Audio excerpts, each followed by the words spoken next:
Yeah, he's not going to play tonight. What do you hope to see from the group in this one tonight? What I saw today was good energy out there today.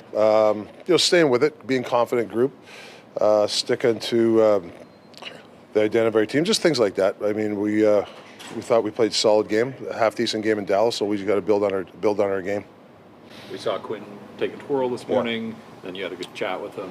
What's his status for tonight? And yeah, he's not going to play tonight. He wants to gut everything out, but it's the right move. Rick, what's your level of concern with his status moving forward? We're only 3 games away from the Four Nations tournament. You're going to need him. What's his status? Well, he's not going to play tonight. Just 24 hours. You take it day by day with him or with anybody. So we'll see. I've seen guys, things linger. I've seen some guys after 24 hours, things help. So we'll see how it goes. Is this something that's been lingering for him for quite some time, or is it something new that he's dealing with? No, it was new. No. Would you say there's been any improvement since Friday? Slight. What do you need other guys on your team to do to step up in his absence?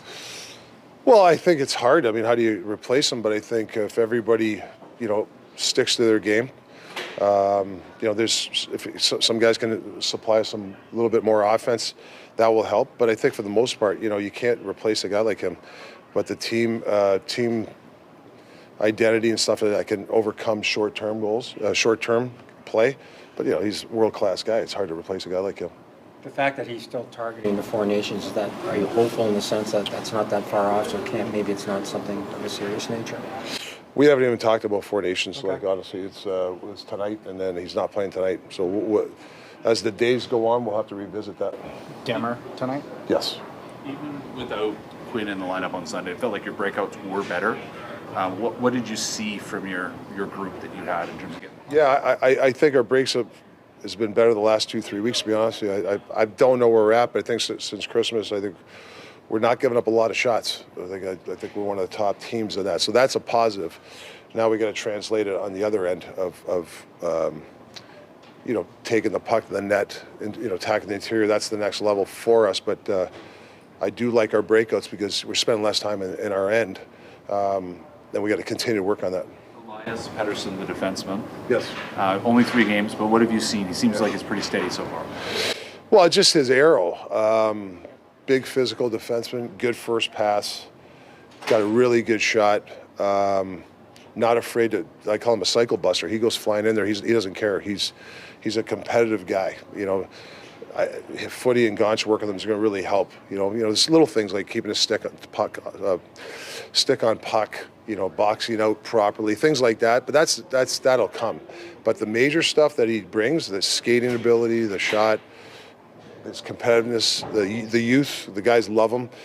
Hard to find. That's I don't even call him a prospect. He's trying to become an NHL defenseman for us. You're an Ontario guy, but you played in a lot of American cities. Rick, did you ever experience having the U.S. anthem booed before then? No, but I thought the girl did a terrific job, by the way. She was awesome. She was terrific. Rick, how uncomfortable was he? He played in a lot of big hockey games. I don't recall hearing that before. And as a Canadian, we all have different opinions. Your thoughts on it happening, and do we need national anthems anymore in sports to maybe avoid stuff? Well, for me, I felt bad for the girl. She was terrific. So, it is what it is. you talked the other night about Carson Soucy needing a reset. Yeah. What's your theory on sending a message and trying to get a guy back in as opposed to giving him some time to work with coaches and try to find his game? Well, we've all been through it. I've played 18 years. Footy's played. Sometimes, you need to, whether it's a reset or need a, whatever. I hate to say kick in the ass, but a little bit to jumpstart yourself. We felt he needed that. But sometimes you do it for a game and send a message and then get a guy back in. This is going to be. Yeah, he might play tonight. So it's not that he's out. So yeah. When it comes to resetting your roster, Patrick obviously made a lot of work on the weekend, but where are you at? What are you telling him? What are the things you're telling him about what your team needs? Patrick? Yeah. Well, it's no different at the beginning of the year. You bring new guys in. It's hard. You got to because you want to get to the system and chemistry. So it's no different now. I thought the new guys did a terrific job last game. Just coming in to a new setting, and I thought they all contributed, played very well. So talking to Patrick is about bringing in really hockey IQ guys, competitive guys, and fast guys. I think that's what that's what Patrick tells me all the time. That's what he's looking for all the time. More speed, competitive guys. Like every team's looking for those type of players. Rick, do you think your roster now is kind of stabilized? Could we expect more changes, or would you like to keep this group together for a bit? I have no idea. There's plenty of time to see where we're at, and with Patrick and Jim, they're always trying to improve the roster. I come in every day. I look at the lineup I have, and Footy and Gaunch and the Twins, and we coach what we have. Whatever happens, we have behind closed doors. What do we need? You need this and that. Sure, they ask us all the time. How encouraged are you? I know it's only one game, but Marcus Pettersson came as advertised on Sunday, and DPD looks like he's been in the league for a while. How much have you moved the meter in terms of the way your backhand is functioning? Yeah, I think it's the characteristics that we want from our D. T that can move the puck up quick, join the rush, get shots through. Walk in the blue line like. Maybe not like Hughes, but walking the blue and making some plays to somebody down low. Things like that, Pettersson can do. Both Petterssons can do. And we haven't even seen Mancini yet. I think there's a big upside with him.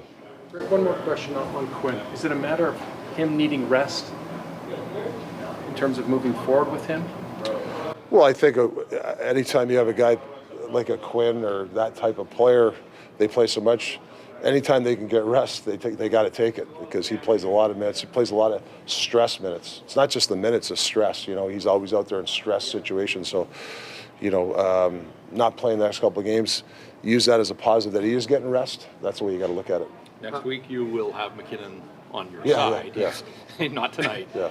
What's the single biggest challenge, or what do you, when you look at him, what's his single greatest quality? His rush, off the rush. It's no different than McDavid. You give them an inch, they take a mile. We're used to playing Edmonton and, defending McDavid. It's no different than McKinnon. I think they're the number one rush team since they've acquired in the nations. They've always been a good rush team, but very good at deep delays, finding the late guy. We got to be sharp on that. McKinnon and he goes a million miles an hour. The one thing that we could all learn from, when there's an interior opening, he takes it, and he just, obviously he's unreal at doing it, but he's not as scared to get that puck to the interior and making plays from it. He just doesn't stay on the outside. That's what I've noticed about these high-end guys, Kucherov, McKinnon, McDavid. They attack the interior. They're not scared. That's why they got 150 points and why they're always supplying big moments, so that we can learn from those type of guys. If Hughes plays in the Four Nations, your coaching staff is going to ask you, how do you stop Hughes? Lock him up? Well, I'm not telling you guys. Are you crazy? But it's like this Four Nations. How do you stop a lot of guys? You just you got to stop people as five. That's really what it comes down to. Rick, your top line, Besser, Pettersson, DeBrus, they've kind of been struggling offensively the last little while, even before the trade. What is the message to them now that they are really the big three up front? Well, like I said, attacking. They have to attack, moving their feet. Anytime you want to, if you're struggling, you got to look at your game. I think don't defer. I mean, if you got a guy one-on-one, take him. Take the guy one-on-one and take it. I'll take that all day long. You don't have to defer to somebody else. I think that's the most thing I'd like to see him, and shoot the puck. We turn down some shots. And then the other thing too, like if you want to be a goal scorer, have a mentality you're shooting at a basketball, not a pee hole. I think we're missing the net. You don't have to. You're looking for this kind of target. Brett Hall used to say he used to think it was a basketball in the net and hit the basketball, because those times, like, it's too hard to always hit that pinpoint guy. What's Gretzky say? All the shots. What is it? All the shots. So whatever. He'll kill me. I don't even know that. But he's right. You don't score in the 100 shots you don't take. Exactly. Like and it's that. Same thing missing the net. You can't miss the net. I'm not saying those three guys miss the net, but missing the net, especially on a 2-on-1 when the goalie's out of the net, you got to hit the net. So. What on Bess's third chance Sunday, he had the puck in the dot, and he looked to feed somebody who was covered, and rather than, he's in a sweet spot. Yeah, I mean, Bess got a great shot. Yeah, you like him shoot, but I understand what he's doing. If it hits the skate or it's in the net. So I'm not sure. Like Bess is a good passer too, but yeah, I mean, anytime Besser has a chance to go, he's got a great shot. Carter Verhage. Thank you. How many more Pedersons can you actually? I was waiting for that. What is your favorite hockey team? Quinn Hughes. Quinn Hughes is your favorite hockey team? Welcome back! Quinn, thanks for taking the time to come and sit down and chat with me today. Generational talent. Thanks for liking the video and subscribing.